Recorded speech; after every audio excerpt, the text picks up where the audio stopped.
Hello folks, Gordon here. I hope all is well with you. And this video I've called Elvis and the Truth. Sounds like a celebrity headline there, doesn't it? Elvis and the Truth.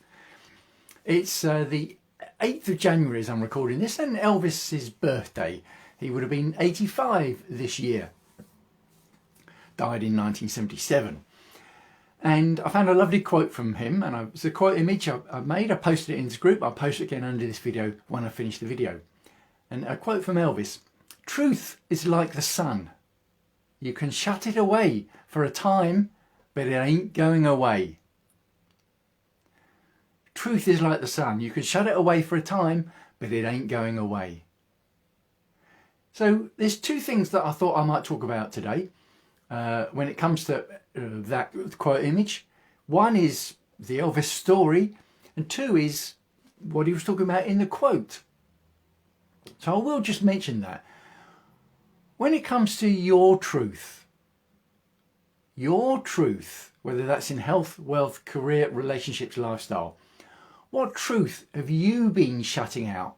And you know you've been shutting it out to yourself, but you also know it ain't going away. What truth is that? And is now the time that you should actually acknowledge and do something about that truth?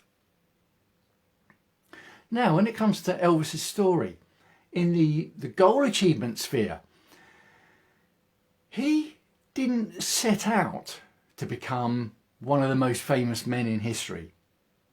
He didn't set out to become a legend, even a successful pop artist. Opportunity sort of fell into his lap, but he did take opportunity when it came.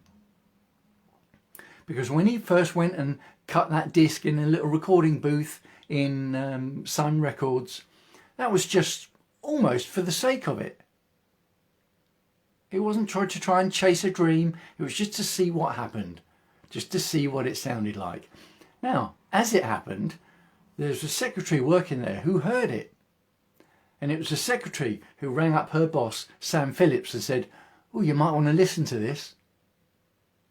Sam Phillips listened to it, decided to play it on his radio station, and the phones absolutely lit up with everyone saying, "Who is that? Will you play it again?" And it was played over and over again. And from that moment on, Elvis's life changed. We never went back to how it was. Because here's the first opportunity that Elvis took advantage of when it landed on his plate.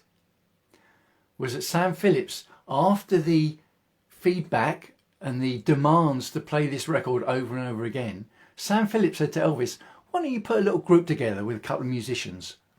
I could do that for you."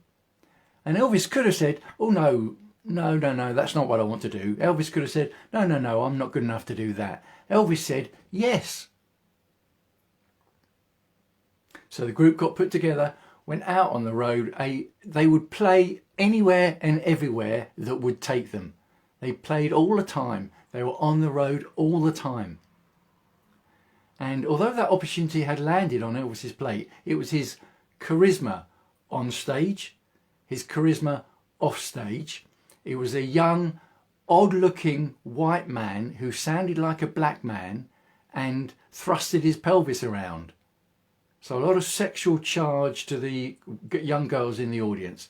Hugely controversial stage figure, but built a massive following and a massive enigma around him almost as soon as he started.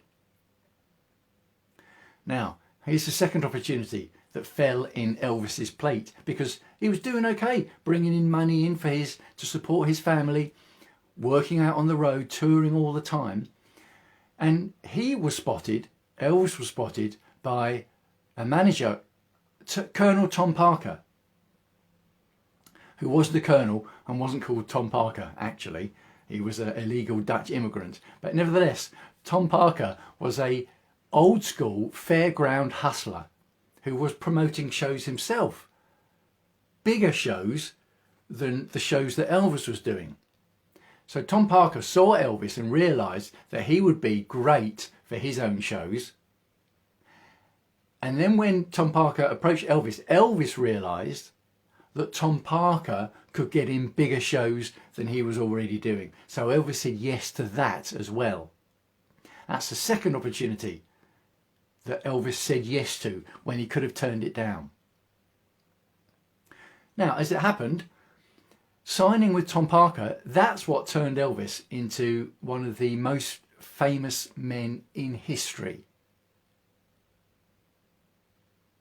It also happened to be the reason that Elvis ended up broken and dead by the age of 42. So there's two sides to the coin, remember, because Tom Parker signed some absolutely atrocious deals on Elvis's behalf. Tom Parker took, at the end, up to 50% of Elvis's money. And he trapped Elvis into long-term record deals that didn't serve Elvis, into long-term movie deals that didn't serve Elvis, into long-term Vegas deals that didn't serve Elvis. But nevertheless, it is a fantastic story of someone not aiming to end up as the massive name that he was, but saying yes to opportunity when it came his way, saying yes to something that filled his passion. Because when Elvis was on stage, even at the end,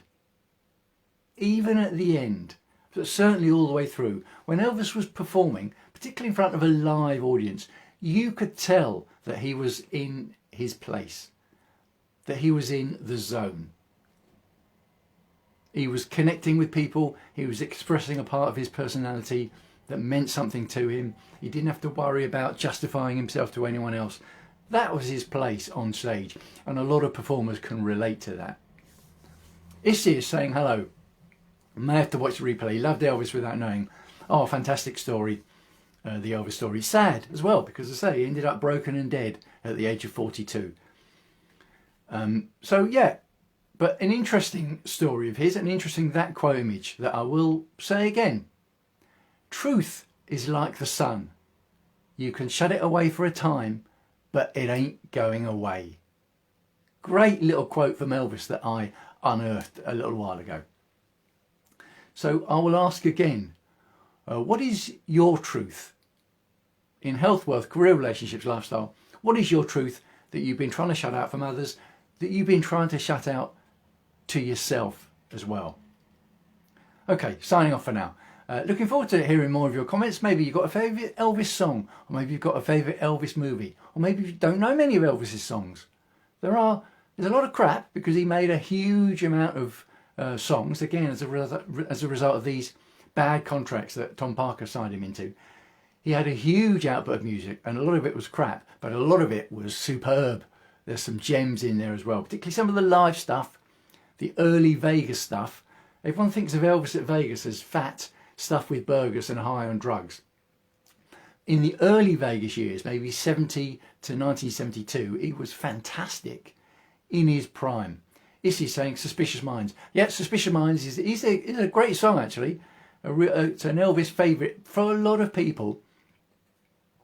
Mine, by the way, let's get them out of the way. Mine, there's a song called Suspicious Minds, which is a bit maudlin, almost downright miserable, about breaking up. It's not a particularly cheerful song, but I like it. And speaking about Elvis live at Vegas, Elvis's version of Bridge Over Troubled Waters at one of his Vegas tours, and Elvis's version of You've Lost That Loving Feeling, again live at Vegas between 70 and 72. Great versions of those songs. They are my favourite Elvis songs. Okay, looking forward to hearing your comments.